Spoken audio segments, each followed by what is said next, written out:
This video is sponsored by EcoFlow. California is banning gas-powered yard tools, but this I think is going to have a ton of unintended consequences.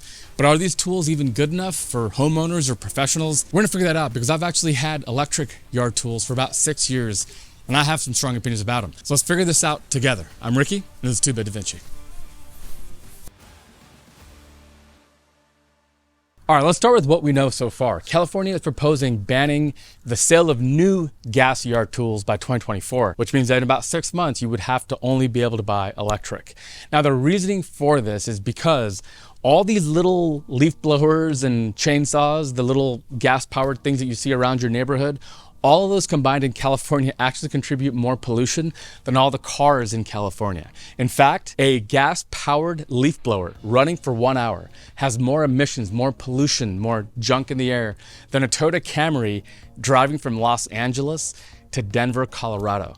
That's the nature of how inefficient and how dirty these machines are. Most of them are two-stroke, which means you put oil in with the gasoline and it's bursting all of it. They do two-stroke engines because they're more energy dense, right? You have energy every second stroke. You have an intake and exhaust, compared to a four-stroke like your gasoline car, which is a four-stroke, meaning only 1 in 4 of the power strokes actually produce power. So how do you make more power from a smaller little engine for gas tools? Two-stroke. The problem is they're really dirty and they smell horrible. I mean, I'm not gonna lie, the noise pollution and the smell in the air definitely sucks, and I understand why they're doing it.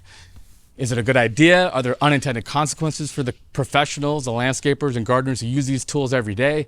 That, I think, is what we've got to figure out. But let me show you a couple of tools that I have, how I use them, and why I think we really are ready for the age of electric tools. This is the cool. Big bump.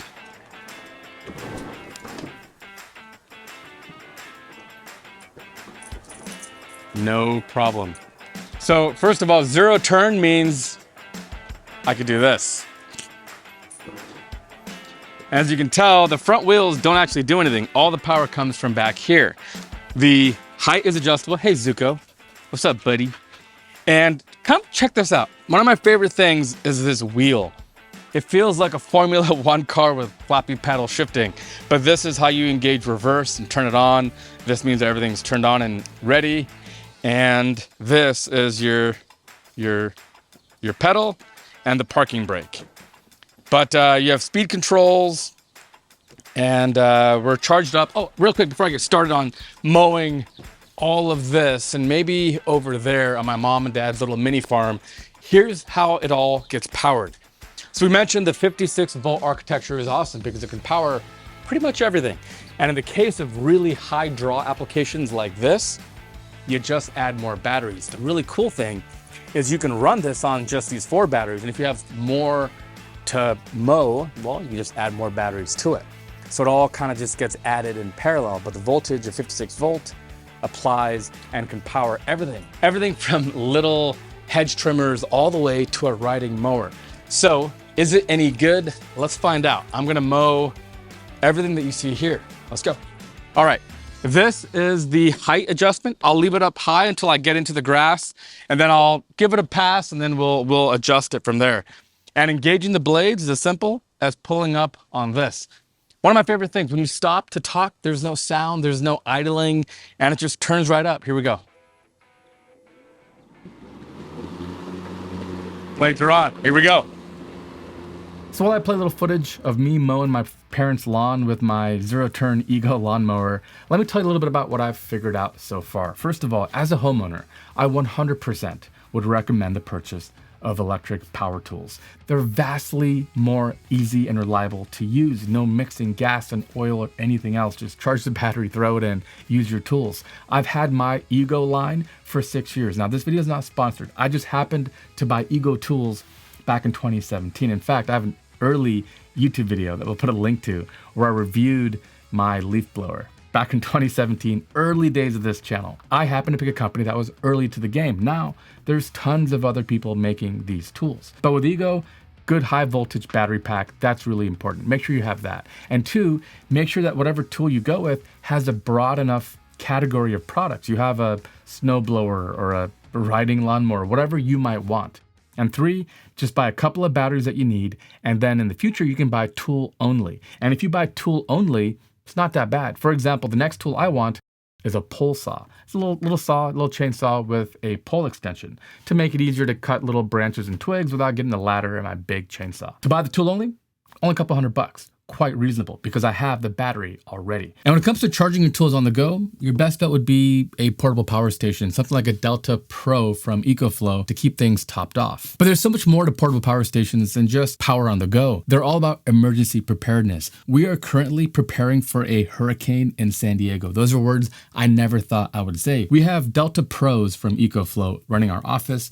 We have a Delta 2, a Delta Max, and these batteries we use whenever the power goes out. And these batteries have huge outputs. They can power most of the things in your life, including tools and everything else. Plus, they charge super quick and you can go from 0 to 100 in about an hour. And they even have a 45-day no reason return on their products and free product repairs. They even have 24-hour online disaster guard customer service where an EcoFlow rep is available to assist you and guide you with any questions that you have. We've had our EcoFlow batteries for over 2 years and we've used them in numerous power outages in the past. So get prepared with EcoFlow now and check the link in the description. You can save up to $1,499. Plus, if you use code EFDC2BIT, you get an extra 5% off. Huge thanks to EcoFlow and you for supporting the show. So that should help with all the homeowners. Now, when it comes to professionals and landscapers, I am not a fan of bans because I think it carries with it unintended consequences. Sure, as a homeowner, I'd be happy to know that all the neighbors are using electric tools that are quieter, less pollution. I would sleep much better not being woken up at 7 in the morning by the sound of gas leaf blowers like I do now. But for the people using these tools, this is going to cost more money. I'm a firm believer that the technology should just be better and people should make the choice of their own admission and of their own volition. For example, nobody had to ban tube TVs. Flat screen TVs are just better and nobody buys them anymore. That's why everybody stopped making tube TVs. Another example is electric vehicles, and there's talks of banning gasoline cars in like 10 years or so. I think technology should win out. And I don't think governments getting involved really helps all that much. There's so much that's going to change now. I think you're gonna see huge lines of people buying gas tools in the second half of this year. How about charging in between jobs? Are you gonna plug it in at every house you go to? Do you have to get a portable power station like this one that you have to roll around in your truck and keep it topped off? It's complicated, right? Compared to the world of gasoline. And there's more complicated use cases, clearing huge amounts of brush deep in the wilderness in places that batteries and extension cords aren't gonna reach. There's a whole slew of things, but the reality is when it comes to the tool itself, electric is superior. So we are on the right track and electric tools are definitely the future. But I wish we could get there because of consumer acceptance and not because of banning the alternative.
So admittedly, I am a landscaping amateur. I'm just a homeowner who occasionally pulls this stuff out. And for me, electric is absolutely the way to go. But Brim, one of our video editors, his father runs a landscaping business. So you're a bit of a pro. And you were skeptical. We were talking earlier, you were skeptical, right? An hour or two with this, what do you think now? You can be honest too. For smaller jobs, I prefer electric.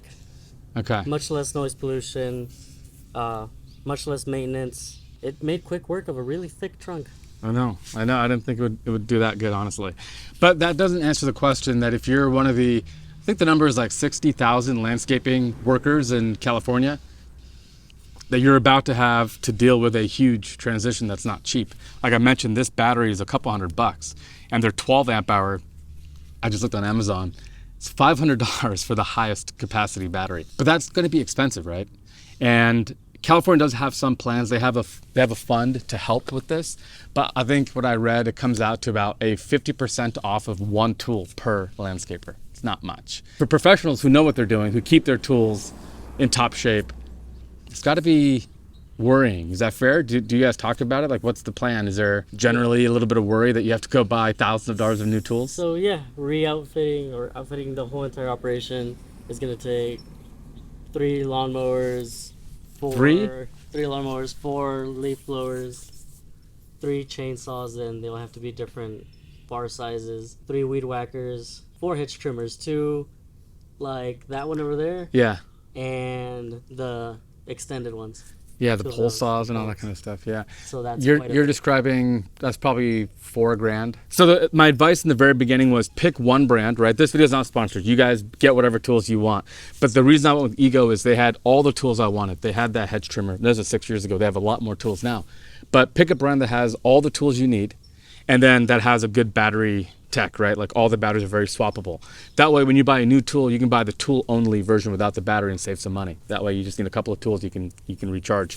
This battery will run pretty much everything that they make, all the way to snow blowers and ride-on mowers and stuff. I think going electric shouldn't be dreadful. I think it should be absolutely brilliant. You just literally pick it up and run it whenever you want and just put it down. It's amazing. It's an amazing thing. I think there's a lot of unintended consequences with things like this, but let's hope they have a plan. So what I would recommend you start with is a leaf blower. It's incredibly cool. It's quiet, and you can get the job done really easily. The weed whackers and stuff, the electric ones are fantastic. You're not losing out on anything. All the way to chainsaws. I mean, it just kind of depends. Hedge trimmers, I love that. But yeah, I think overall, it's going to be a transition period, and I'd love to know what you think. So definitely let us know in the comments below. So really quick, here's a sound comparison. I don't even have ear protection on. I should probably, but this is my mic pack recording right here. Electric chainsaw. You ready? Here we go.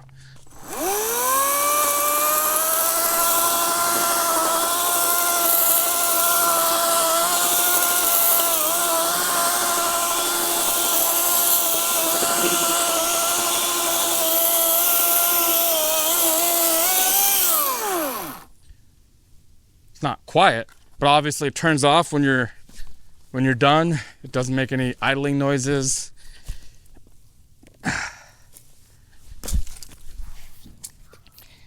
And most importantly of all, I just cut down that entire tree with an electric chainsaw.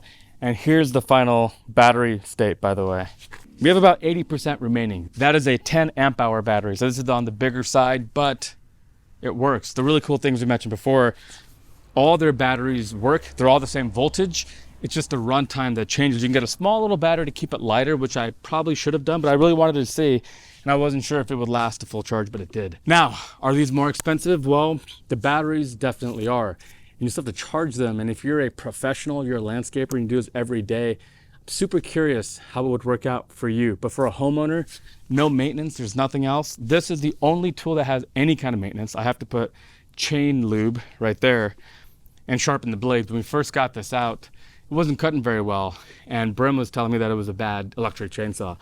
Sharpened the blades and it cut right through like butter, and that is the only real piece of equipment that I have to maintain. Overall, for homeowners, I think you're gonna love it. If you have to buy a new tool, definitely pick a brand that has a good wide selection of products and a good high voltage battery pack, and I think you'll be in business.